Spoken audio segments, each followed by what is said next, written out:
Hi, and today I'm going to be answering a question I received about parenting. The question was, how do I deal with my frustration better? A lot of times I'm angry with my kids. I yell, I say things I don't mean, and I just get very frustrated. So this is for you, all parents everywhere, including myself, that get frustrated with your kids sometimes. So I want to tell you a little story that I stole from Ben Zander, and it's called the rule number 6. So two ambassadors are sitting down and they're talking about important matters of state. And while they're sitting down, the door bursts open and in scrambles a man, and the man is very angry. His face is red. His finger starts to wag in front of the resident prime minister, and he starts to yell and scream. And his pitch keeps going up and up. Then the resident prime minister steps in and says, "Peter, please remember rule number 6. And a deep state of calm comes over the man, and he relaxes. He straightens out his suit coat. He, bows, apologizes, and leaves the office. And the two men go back to their discussion. And within minutes, a woman bursts into the room, her hair all over the place, her upper lip cringing, yelling, again, stomping both of her feet on the ground, demanding the attention of the resident prime minister. And the resident prime minister just looks at her and says, "Marie, please remember rule number 6. And again, another sweeping calm comes over the woman's face, and her face just releases all tension. She breathes deeply. She apologizes to both men, straightens her dress, and leaves the office and the two men to their discussion. Now, when this happens a third time, it leaves the visiting prime minister incredibly perplexed.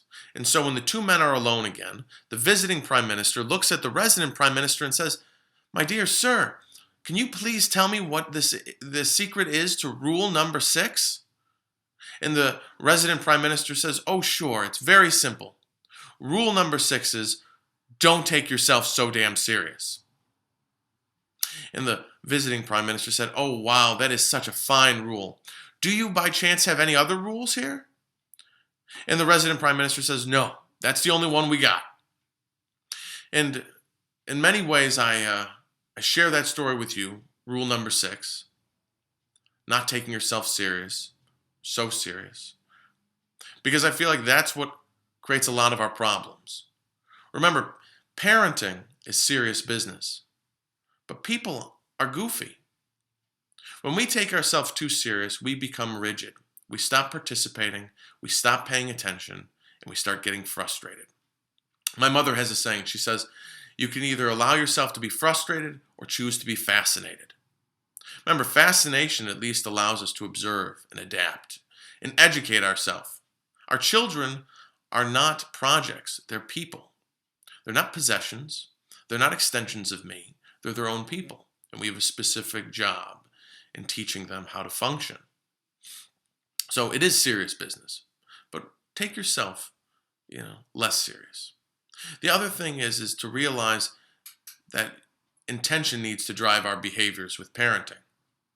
We want to know why we're doing what we're doing. If you don't know why you're doing what you're doing as a parent or saying as a parent, then you probably shouldn't do it. Or at least you need to take some time to think through it before you do it. We all get into those flurries of frustration and agitation. But we want to practice intentionality. Always know why you're doing what you're doing. And remember, the rules aren't really the core. They are helpful. But rules with no relationship always equal rebellion. And so you want to not just focus on rules, but also focus on cultivating a relationship with your children. Understand their hearts. Understand what it is that they're looking to do, and highlighting what they're good at so that your children know how to participate in life and in family life. What are their gifts? Help them to understand those things. Remember, whatever you focus on gets bigger. Again, if you have any questions about anything that I've said, or you have more questions or different questions, please email me. Your comments are always welcome. And again, every Friday I'll be responding to another question that has been asked via email. So my email will be at the bottom, and I look forward to seeing you again. Thank you.